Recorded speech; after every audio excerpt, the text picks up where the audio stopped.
Primero que nada, muy buenos días a todos los compañeros y compañeras. A todos, no, todos somos amigos, pero algunos somos hermanos y hermanas porque luchamos, arriesgamos nuestras vidas, damos nuestro tiempo y tenemos un compromiso por transformar la sociedad en una sociedad realmente libertaria y justa. Y en ese sentido, hay un buen grupo de hermanos y hermanas aquí y me complace mucho estar con ustedes. Voy a moverme rápidamente porque el tiempo apremia para tratar de dar una visión general de dónde estamos desde el punto de vista de la lucha magisterial en Puerto Rico.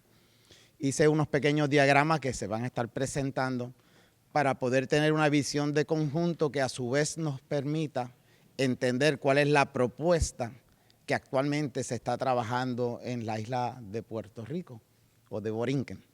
En primer lugar, van a ver la imagen. Si ustedes se fijan, no es algo nuevo para ustedes. Ustedes están conscientes que Puerto Rico es una colonia de Estados Unidos y en ese sentido todas las leyes federales norteamericanas aplican a Puerto Rico. Y eso tiene una dificultad, pero a su vez favorece un vínculo entre la lucha del magisterio norteamericano y la lucha del magisterio puertorriqueño. En este caso, en el centro de la imagen van a encontrar las letras que representan a No Child Left Behind. Y es bien importante recalcar en esta imagen que el modelo neoliberal en educación en Estados Unidos ha estado regido por esta ley, que es la 7ª revisión de la ley de escuelas elementales y secundarias en Estados Unidos. Esta ley, a nuestro juicio, cumple dos grandes propósitos que no pueden ser separados. Por un lado, hacia el lado izquierdo de ustedes van a ver que No Child Left Behind es un mecanismo de enriquecimiento, es un mecanismo para obtener ganancias, es parte de ese modelo neoliberal, pero es fundamental que cobremos conciencia de que en Estados Unidos se ha creado una nueva industria que es la industria del fracaso escolar, que es una industria extremadamente lucrativa.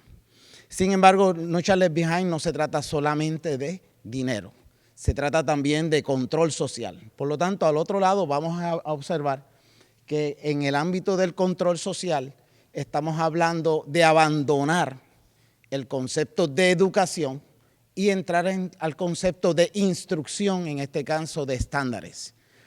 Obviamente, ese mecanismo de control va a tener dos partes según el diagrama. Uno de ellos va dirigido al contenido de la educación.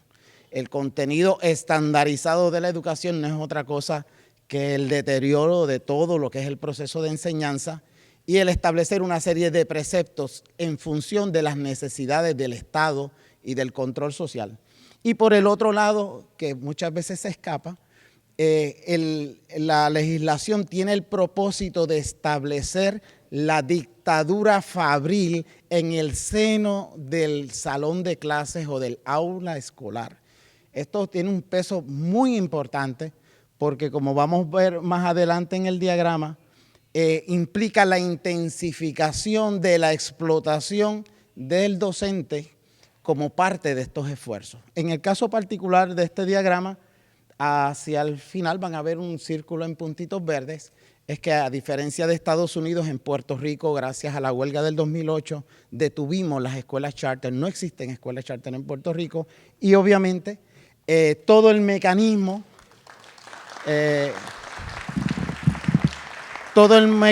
está motorizado por el ansia de lucro y de riqueza. Vamos entonces a movernos a la siguiente imagen. Básicamente, cómo evoluciona esta realidad. Ustedes saben que para el año 2014 la ley federal establece, No Child Left Behind, que el 100% de los estudiantes tenían que tener proficiencia. Obviamente, eso es imposible. Y la ley decía que iba a haber unas penalidades de cortes de fondos si no se obtenía el 100% de proficiencia de los estudiantes para el año 2014. Obviamente, esa industria de fracaso escolar iba a permitir que les quitaran el dinero. Claro que no, si ese es el negocio, imposible. Por lo tanto, se hace una dispensa que son conocidas como waivers a nivel de Estados Unidos En Puerto Rico se estableció un waiver en el 2011, otro en el 2013 y finalmente uno en el 2014. Un momentito. Estamos aquí. Estos waivers simplemente lo que dicen es algo bien sencillo. Para el patrono hay flexibilidad, puedes explotar más, te liberamos de las ataduras para que te hagas más rico y chaves más a la gente y destruyas el sistema educativo. Y para el trabajador de la educación lo que implica es acelerar los procesos de privatización y de desmantelamiento de derechos laborales y obviamente la destrucción del sistema educativo como proceso educativo para imponer un sistema de instrucción. En Puerto Rico, obviamente, aunque hay un cambio actualmente en la legislación federal, los waivers, es decir, los planes de flexibilidad, son los que todavía dominan el escenario. Vamos entonces a la siguiente imagen. Quiero concentrarme ahora en el diagrama anterior, hablábamos de control social y hablábamos de aumentar el nivel de explotación de los maestros, intensificar la explotación de la labor del docente. En el caso de Puerto Rico, está concentrado esta imagen ahí porque es algo que es medular, que tengamos comprensión de lo que está ocurriendo. Una trabajadora de la educación, la inmensa mayoría son mujeres, de esas mujeres la mayoría son madres solteras que sostienen su familia. Pues esas compañeras, voy a hablar en sentido femenino, para no discriminar, esas compañeras reciben una presión brutal de parte de su patrono. Sí, no hay escuelas charter, pero el ritmo de trabajo, el que hay que trabajar más horas en la casa, la dichosa computadora que te tiene trabajando 24 horas al día, el aumento de las tareas administrativas, el aumento de la cantidad de estudiantes por grupo, toda la crisis social que llega a tu salón y cuando vienes a ver, no hay descanso, tú estás constantemente trabajando para la escuela, entonces a eso tú le sumas un sistema nuevo de planificación, no para planificar tu clase, sino para evidenciar tu labor docente. Por lo tanto, es una monstruosidad de plan que requiere muchas horas de trabajo. A eso tenemos que sumarle que hay un nuevo sistema de evaluación. Coincidencia con los compañeros mexicanos, no es coincidencia, eso es parte del plan.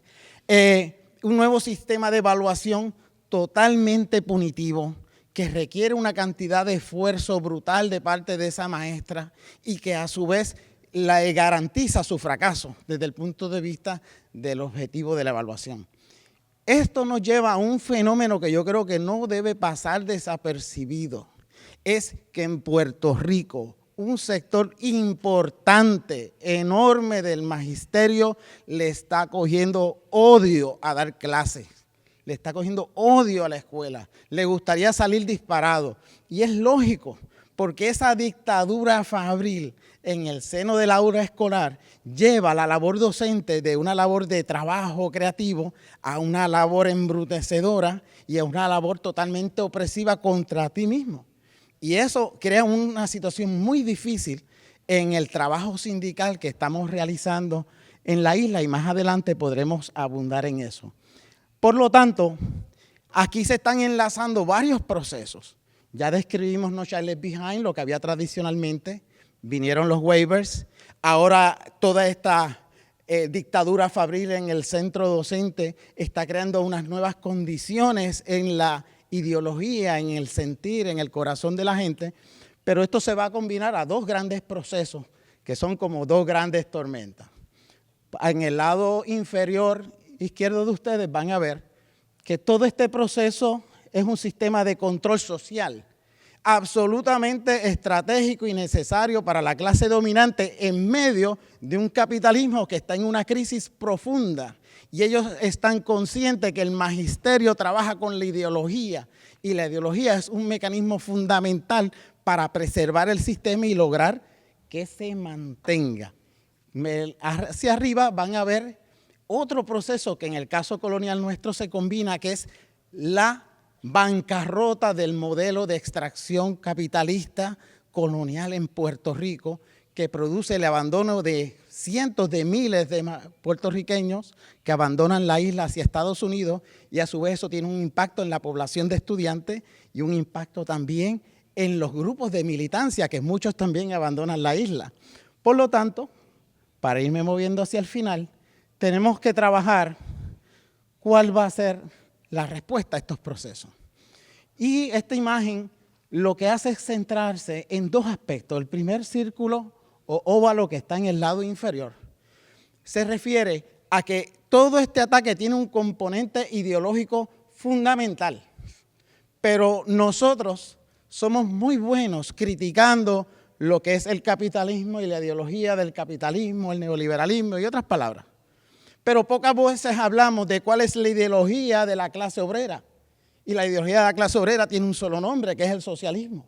Y nosotros tenemos que, cuando planteamos la respuesta a este fenómeno, si no queremos quedarnos meramente en la defensiva, tenemos que plantearnos entonces cómo vamos a rearticular una respuesta de conjunto sistémica, ideológica como clase obrera contra un ataque que está siendo sistémico y brutal contra nosotros. En el caso particular de Puerto Rico, que es el último círculo del lado derecho o el espiral, nosotros básicamente lo que estamos planteando es que no podemos limitarnos al aspecto sindical. En ese sentido, los compañeros nos dan un gran ejemplo. Tenemos que organizar estudiantes, tenemos que organizar padres, tenemos que organizar los maestros, pero en esa organización no basta. Hay que luchar, porque organizarnos ¿para qué? Para hablar no, es para luchar. Pero esa lucha tiene que tener un componente ideológico real, obviamente, de un punto de vista no dogmático, sino como algo que nace de la base y del proceso mismo. Pero en resumen, todo este ataque que estamos recibiendo en Puerto Rico es parte de un ataque globalizado y tenemos que plantearnos que más allá de la lucha defensiva hay que asumir la ofensiva, y la ofensiva requiere meterle mano al problema de la ideología y de cuál es el proyecto social que los maestros y maestras vamos a impulsar desde las aulas y también desde la calle. Muchas gracias.